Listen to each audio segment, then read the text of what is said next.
Hello, in this video I will show you how to insert SIM card and SD card into Redmi Turbo 4 Pro.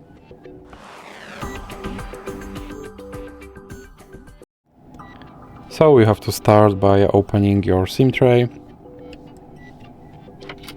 and then you have to pull it out, and now you have to put your SIM card and your SD card on your SIM tray,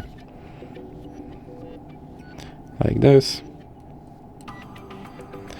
And now you have to put your SIM tray back into your device.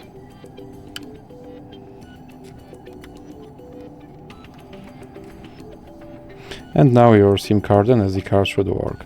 So that's it for this video. If you liked it, please remember to leave a like and subscribe.